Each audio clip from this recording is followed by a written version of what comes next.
Hello everyone, welcome back again to our channel. Tahukah kalian, pada setiap bangunan sipil seperti gedung, jembatan, jalan raya, terowongan, dinding penahan tanah, bendungan, dan sebagainya harus mempunyai pondasi yang dapat mendukungnya agar tidak terjadi hal-hal yang tidak diinginkan seperti runtuhnya suatu bangunan.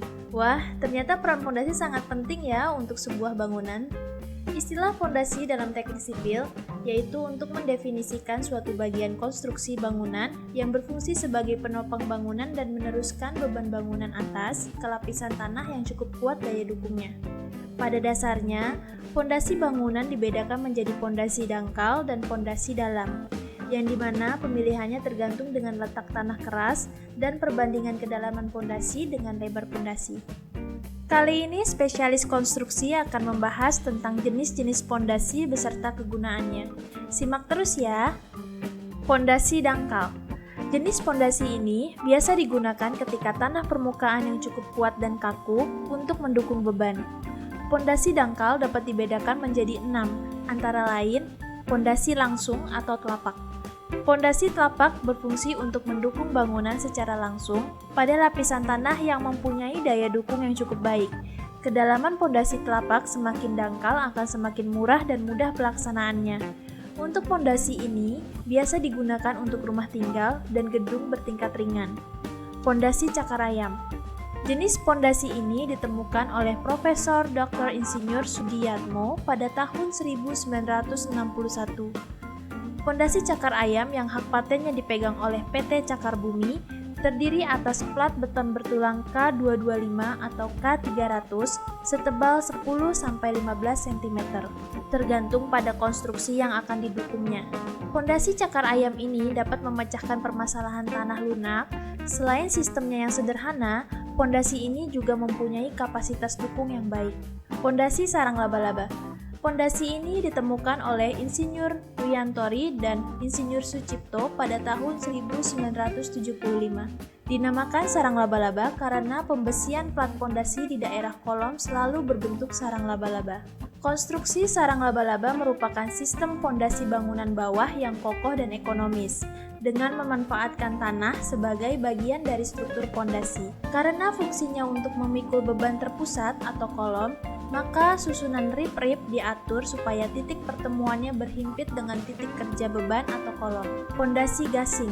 Pondasi gasing ditemukan oleh seorang pengusaha Jepang bernama Atsushi Matsui pada tahun 1974. Idenya berawal ketika ia melihat kenyataan sebuah mangkuk teh tidak akan tenggelam di pasir, walau dipukul 8 ombak. Setelah melakukan berbagai percobaan, akhirnya ia menemukan bentuk top atau gasing tersebut. Pondasi gasing ini terdiri atas 2 bagian. Yang pertama, balok-balok beton berbentuk gasing dengan kontak yang luas dan berfungsi sebagai pemikul beban dan menyebarkannya ke lapisan tanah di bawahnya. Yang kedua, batu pecah mengisi celah-celah antara balok-balok beton tersebut yang berfungsi sebagai pengunci dan peredam getaran. Pondasi hyper. Pondasi ini disebut hyper karena berbentuk parabola hiperbola dan cocok digunakan pada bangunan-bangunan sedang dengan daya dukung tanah 0,3 sampai 0,5 kg per cm persegi. Pondasi ini terdiri atas plat beton bertulang berbentuk hiperbola dengan ketebalan 10 cm dan diameter tulangan 8 sampai 10 cm dengan jarak 20 cm.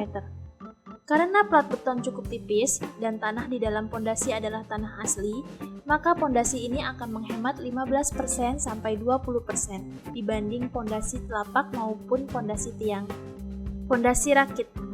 Plat beton yang berbentuk rakit melebar keseluruhan bagian dasar bangunan yang digunakan untuk meneruskan beban bangunan ke lapisan tanah dasar atau batu-batuan di bawahnya. Pondasi ini sangat sering dijumpai dalam pembangunan konstruksi gedung bertingkat banyak atau high-rise building. Sekian video dari spesialis konstruksi kali ini. Untuk jenis dan kegunaan pondasi dalam akan kami bahas di video selanjutnya. So, jangan sampai kelewatan ya.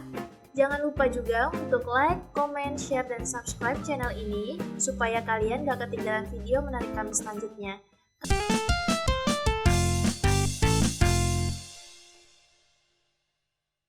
Kalau kalian punya topik menarik lainnya yang ingin kami bahas, kalian bisa tulis di kolom komentar di bawah ini. Terima kasih telah menonton, semoga bermanfaat dan sampai jumpa.